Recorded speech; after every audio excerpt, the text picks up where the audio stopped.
Les déchets électroniques sont une véritable bombe à retardement écologique. Le Programme des Nations Unies pour l'environnement estime qu'on en produit près de 50 millions de tonnes chaque année. En Europe, seul un quart d'entre eux sont collectés puis recyclés. Alors Mike Annan traque les entreprises ou les pays qui envoient leurs vieux ordinateurs mourir au Ghana. Les ordinateurs viennent des quatre coins du monde. Et c'est très simple d'en trouver l'origine exacte. Il suffit de lire les étiquettes ou les bordereaux de livraison. Ici, c'est la banque Barclays, celle de Grande-Bretagne. Propriété de Barclays. Ces ordinateurs sont juste empilés dans des containers pour soi-disant réduire la fracture numérique, pour soi-disant créer des emplois en Afrique, pour soi-disant aider les gens. Mais ces ordinateurs n'aident personne, ils tuent des gens ici. Ces déchets électroniques finissent dans les rivières et dans le lagon, ils contaminent les poissons, les sols, l'atmosphère. La qualité de l'air est devenue désastreuse ici. Les gens ont des cancers, les enfants ne peuvent plus respirer. Et ils tombent malades à force de démonter ces ordinateurs. Pour moi, c'est criminel. En tout cas, c'est illégal. La Convention de Bâle, signée par 166 pays, interdit les exportations de déchets toxiques vers les pays en développement. Mais il est aisé de contourner ce texte. Des appareils électroniques sont envoyés aux Africains sous forme de dons caritatifs. D'autres sont censés être en parfait état de marche. Mais dans les faits, les trois quarts finissent ici, dans les ruelles d'Agboblochi. Regarde cette télé. Il n'y a pas de métal là-dedans.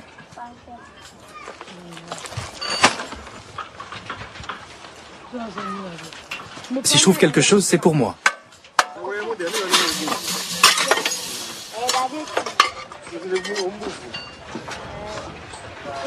Regarde, il y a du cuivre à l'intérieur.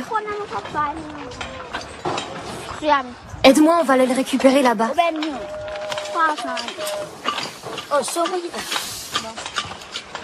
Qu'est-ce que vous faites? On va les casser.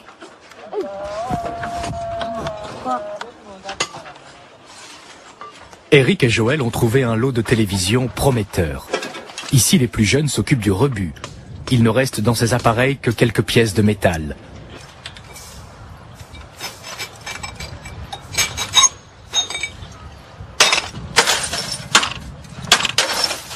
Le démontage est sommaire. Il rapportera 5 ou 10 centimes d'euros à ces garçons. Je n'aime pas ce travail. Mais à la maison, ma mère n'a pas d'argent. Alors je l'aide et je gagne un peu de sous pour qu'on achète à manger. C'est l'écran. Je l'ai cassé et un morceau de verre m'a coupé. Ma mère n'avait pas d'argent pour le docteur. J'ai fait bouillir de l'eau. J'ai trempé un bout de tissu dedans et puis j'ai mis ça sur mon doigt. Pour quelques grammes de cuivre, des enfants de 8 ans brisent des télévisions à main nue. Babamou est là depuis des années. Il connaît bien les risques du métier. C'est très dangereux. À la fin de la journée, tu peux être blessé 8 fois ou plus. Mais le plus risqué, c'est là où ils brûlent le cuivre. Près des feux, la fumée rentre dans tes narines et quand tu tousses, c'est tout noir. Quand tu vas là-bas et que tu brûles le cuivre, tu touches juste ton corps avec tes mains et elles deviennent toutes noires. T'imagines ce qui peut rentrer dans tes poumons? La nuit, tu peux plus dormir. Quand tu dors, tu peux même plus respirer, comme si quelqu'un te pinçait le nez. Voilà ce que nous fait la fumée. C'est très dangereux pour notre santé. Agboblochi est devenu un quartier hautement toxique. En 2008, Greenpeace a prélevé des échantillons sur cette terre brûlée. Plomb, mercure, cadmium, cyanure d'hydrogène, PVC. Les concentrations donnent le vertige, les protections sont inexistantes. Avec le vent, la fumée par là-bas, là où vivent les gens. Nous, on a l'habitude, donc pas de problème. Les jeunes de la décharge meurent à petit feu. Troubles du système nerveux, cancer, problèmes respiratoires, la liste est longue. Murtala travaille assez loin des fumées toxiques. Il récupère avec un aimant les petits morceaux de cuivre égarés sur le sol. Si je viens travailler souvent, J'ai mal au ventre. Et parfois, je crache du sang. Tu craches du sang? Oui, Depuis combien de temps tu fais ce travail? depuis 6 ans maintenant. 6 ans. Et quel âge as-tu aujourd'hui?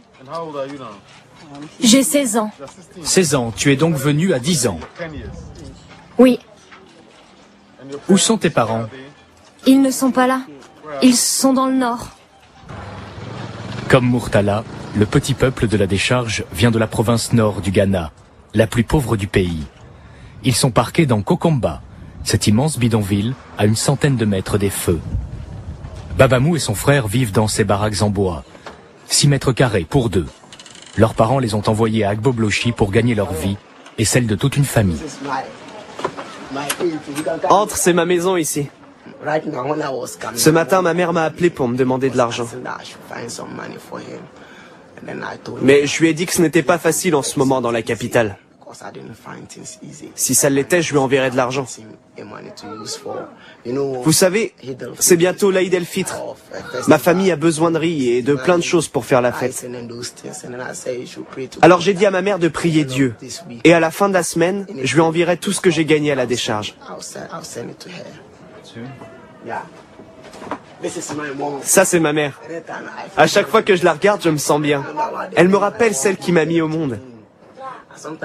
Je l'appelle soit ma mère, soit ma sœur hindoue. Je l'aime. Je l'aime comme j'aime ma mère. Personne ne peut la toucher. Une poupée en guise de mère et pour toute éducation, la vie dans une décharge électronique. Alors pour sortir de l'enfer du cuivre, Abou veut retourner à l'école. J'ai fini le lycée cette année. Alors je suis venu à la décharge pour me faire un peu d'argent. J'ajouterai ça à ce que peuvent m'offrir mes parents. Ça devrait payer mes frais de scolarité et je pourrai continuer mes études. En attendant, les jeunes ont monté une équipe de foot en plein cœur de la décharge. Jouer au milieu des fumées n'est peut-être pas conseillé, mais c'est le seul moyen d'évasion ici. Une pause qui sera de courte durée. Agboblochi croule littéralement sous les téléviseurs. C'est la haute saison pour les déchets toxiques. On voit de plus en plus de déchets arriver en bateau au Ghana. C'est évident que dans les années à venir, en 2009 en particulier, on verra de plus en plus de décharges électroniques. Bien sûr, le passage de la télévision analogique au numérique est un facteur majeur dans cette augmentation soudaine. Il y a aussi le changement des vieux écrans, les écrans à tube cathodique, vers les nouveaux écrans plats, comme les écrans à cristaux liquides par exemple. Mike Hannan va continuer sa croisade contre les déchets électroniques. Car au drame sanitaire, il faut ajouter un désastre écologique en cours. Dans la rivière d'Agboblochi, toute forme de vie a disparu.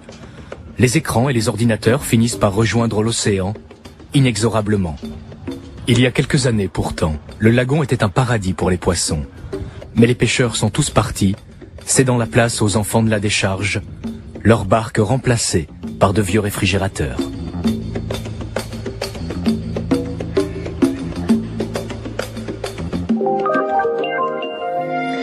Vous n'êtes pas des victimes, vous êtes des survivants.